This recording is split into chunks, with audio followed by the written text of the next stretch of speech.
Hello, fellow quirky people. I'm your host, Anna, and today we're going to look into the history of the Hightowers. If you thought that Littlefinger was a conniving son of a bitch, then wait until you go through the arc of Ser Otto Hightower, the legendary of Westeros. Daemon has literally described him perfectly, because all the chaos that's coming to King's Landing is all because of his scheming. And his partner in crime was his daughter Alicent, who became an even bigger villain in the story. So in this video, we're going to look at their family tree and see why Otto and Alicent will be the true villains of House of the Dragon. The series will follow what transpired in George R.R. Martin's book, Fire and Blood. Obviously, some events could vary to a certain degree, but the general narrative will remain the same. Spoiler warning for those who don't want to know what's going to happen in House of the Dragon. You could leave right here, or maybe after the next segment, which is the Hightower Family Tree. Ser Otto Hightower is the key figure here. He also has a brother who is referred to as Lord Hightower. His side of the family doesn't hold importance in this video or in the grand narrative as well, so we're not going to discuss them. Looking at Otto's side, his deceased wife has been teased in the show, but her name isn't known. If you're in want of a woman to warm your bed, your own lady wife passed recently. Otto is said to have multiple sons, but out of his children, only two are important. The first is obviously Alicent, and then there's his youngest son, Gwaine. Alicent, as we know, gets married to King Viserys Targaryen, thanks to Otto's scheming. Then she and Viserys have 4 children in quick succession. Out of them, their eldest son is Aegon II. The other 3 children are Princess Helena, Prince Aemond, and Prince Daeron. As the children grow up, Aegon II marries his sister Helena. Then they give birth to 3 children, Jaehaerys II, Maelor, and Jaehaera. Jaehaera then goes on to marry Rhaenyra and Daemon's first son, Aegon III, aka Aegon the Younger.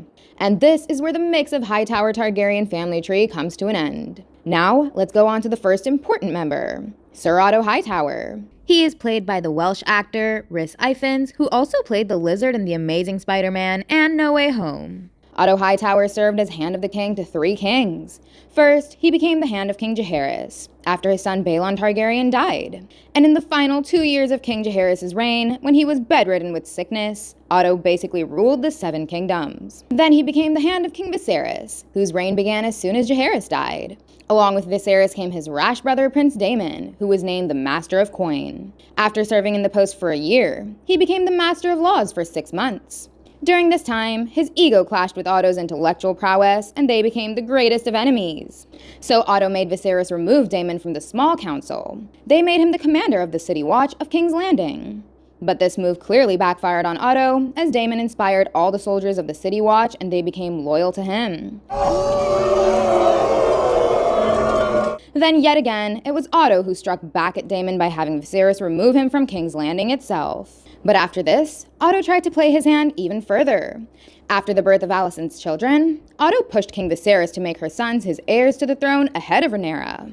So, this is when Viserys finally understood that Otto was not an honorable man, but a selfish cunt. The king relieved him from his duties as the Hand and sent him back to Old Town. Meanwhile, Lord Lionel Strong was appointed as the new Hand. But the good thing for Queen Alicent is that she had found a lot of supporters by this time. So even though Otto did not have a lot of power in court, his agenda had been fulfilled. But years later, Otto was brought back as the Hand when Lord Lionel Strong died. And then he played a crucial role in making his grandson Aegon II the next king after Viserys died in his sleep in 129 AC.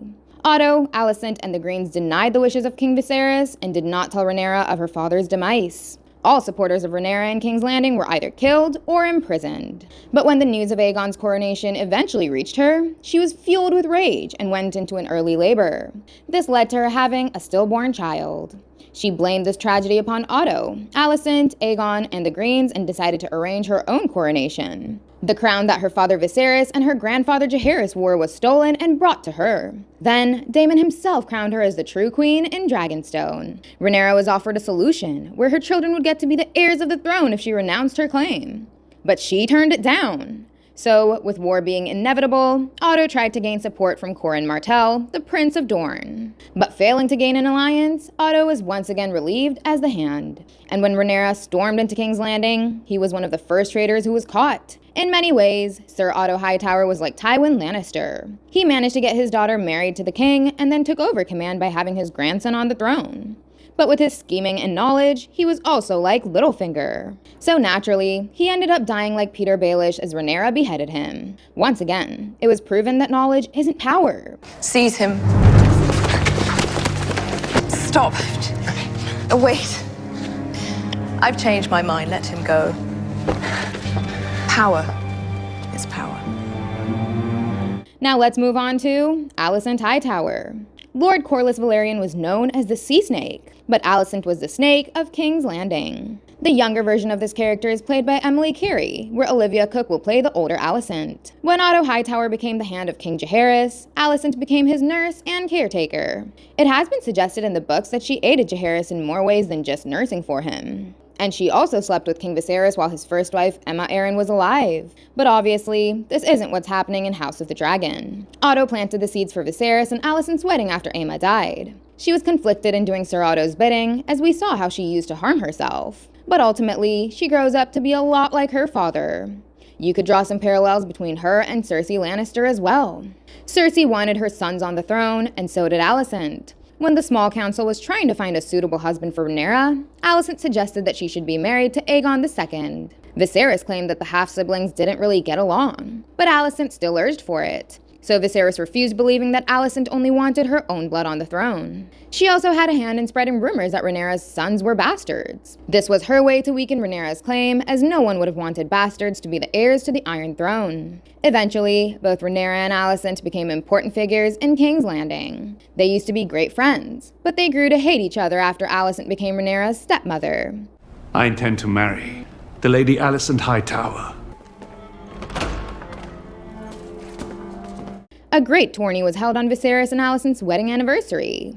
Alicent wore a ravishing green gown at this event. Meanwhile, Rhaenyra wore the trademark Targaryen gown, which was red and black. This is where the greens and the blacks became popular. The supporters of Alicent, who were known as the Queen's Party, came to be called the Greens. And Rhaenyra's supporting party became famous as the Blacks. From here on out, the Greens and the Blacks played a huge role in fulfilling Alicent and Rhaenyra's agendas. Sir Criston Cole used to be on Rhaenyra's side, but he also switched to the Green Party. When King Viserys died in his sleep, it was rumored that Alicent may have poisoned him. So it will be interesting to see how this plays out in House of the Dragon. But as I mentioned in Otto's section, the word of Viserys' demise did not leave King's Landing, and Alicent swiftly placed Aegon on the throne. Her daughter and Aegon's sister wife Helaena also sat beside him as queen, and Alicent placed her own crown on Helena's head and addressed her as "my queen." This began the Dance of the Dragons. After this point, Alicent tried to do a lot, but mostly remained ineffective. Her son ruled over King's Landing for 2 years, out of which it was Rhaenyra who ruled for 6 months. When Rhaenyra stormed into King's Landing and killed Ser Otto Hightower, she spared Alicent's life for the sake of her father, who used to love her back in the day. Alicent still tried to make peace with Rhaenyra by offering to divide the 7 kingdoms between her and Aegon's rulership, but Rhaenyra did not budge. Meanwhile, Aegon II had fled and later killed Rhaenyra at Dragonstone when she had also fled from King's Landing. Aegon did end up on the throne once again, but his rule ended soon as Rhaenyra's son Aegon III succeeded him in 131 AC. The Dance of the Dragon had killed all of Alicent's family members, including her sons and her brother Gwaine.